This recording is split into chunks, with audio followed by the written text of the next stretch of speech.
राकेश त्रिपाठी जी, आप इससे राम मंदिर से क्यों जोड़ रहे हैं, बताइए ना। उन्होंने तो एक स्टेटमेंट दिया, आप बोल रहे हैं कि राम मंदिर बन रहा है तो उनको निजाम मुस्तफा याद आ रहा है। ये तुलना तो ठीक नहीं है ना।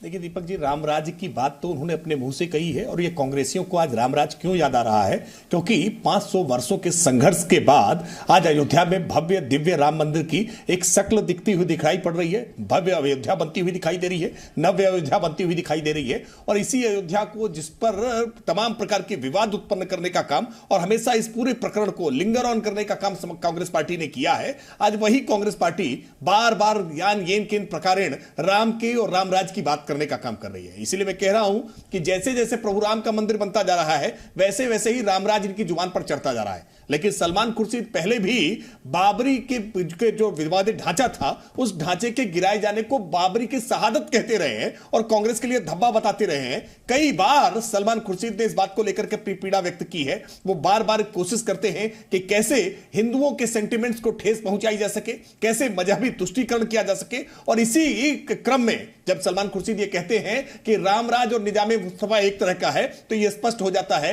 कि वो अभी भी हिंदुओं के सेंटिमेंट्स को ठेस पहुंचाने की अपनी जो पुरानी प्रवृत्ति है, उससे वो बाज आने को तैयार नहीं है। रामराज एक अवधारणा है जिस भारतीय अवधारणा को सब मानते हैं कि जहां सभी सुखी होंगे। इस बात को निजामे मुस्तफा से तुलना करने की आवश्यकता ही नहीं है। निजामे मुस्तफा का ख्याल लेकर के बहुत सारे मुगल आक्रांता भारत में आए और यहां निजामे मुस्तफा लागू करने का प्रयास किया, क्योंकि निजामे मुस्तफा की जिस प्रकार की परिभाषा की जाती है, वो परिभाषा भारतीय परिप्रेक्ष्य में किसी स्थिति में उचित नहीं हो सकती है। इसलिए जो सलमान खुर्शीद का बयान है, वो रामराज की आड़ में लेकर के एक प्रकार की अपनी सोच को थोपने का प्रयास है। और ये रामराज जो उनके मुंह से आ रहा है ना, इसको लेकर के बहुत संदेह और शंका उत्पन्न होती है। ठीक है, सीधे पंकज श्रीवास्तव जी के पास चलता हूं। पंकज श्रीवास्तव जी, ये जो बयान है सलमान खुर्शीद जी का कि रामराज निजाम मुस्तफा एक है, क्या आप इसको मानते हैं, और बी अगर एक है तो कैसे है?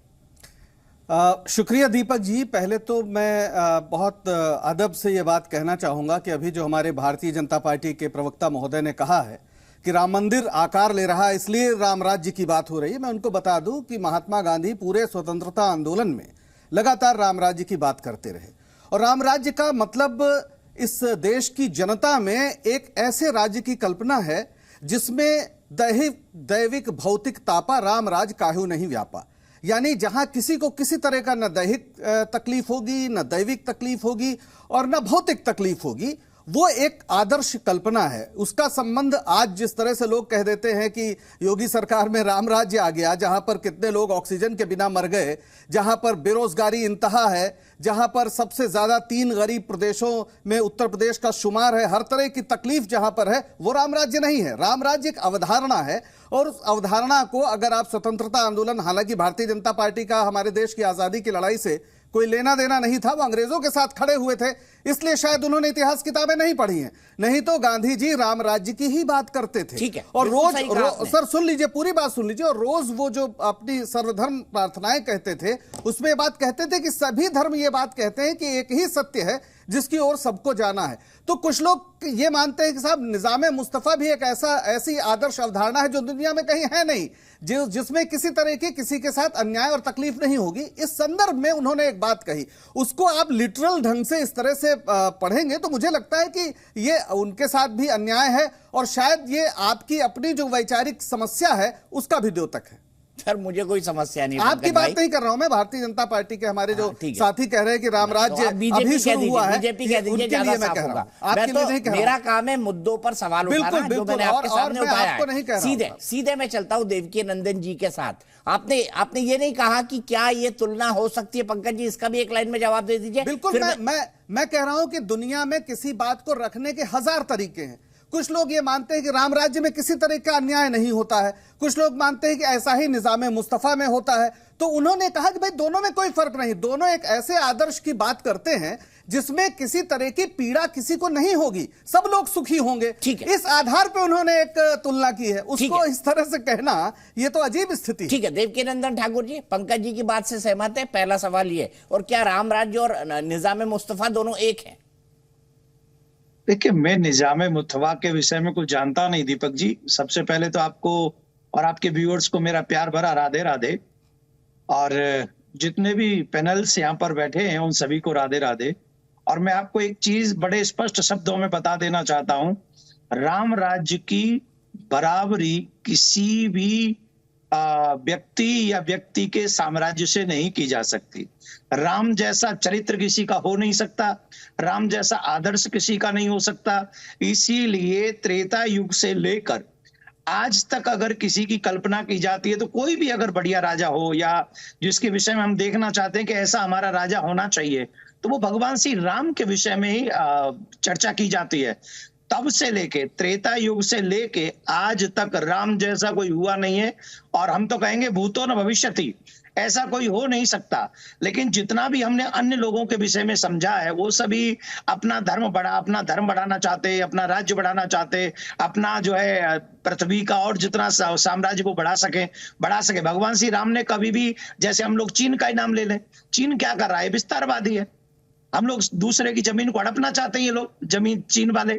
तो भगवान श्री राम ने ऐसा नहीं किया। रावण को मारा, राज्य विभीषण को दे दिया, बाली को मारा, राज्य सुग्रीव को दे दिया। ऐसा आदर्श चरित्र भगवान श्री राम का कैसा हो सकता है? ऐसे तो कभी हो नहीं सकता कि वो राजा बहुसंख्या में आ जाए तो दूसरों की कहे चोटी काट दे, वो कहे कि भैया तुम फलाना ढिमका राज्य छोड़ दो, तुम मंदिरों की सेवा नहीं कर सकते, तुम्हारे मंदिर तोड़ दिए जाएंगे।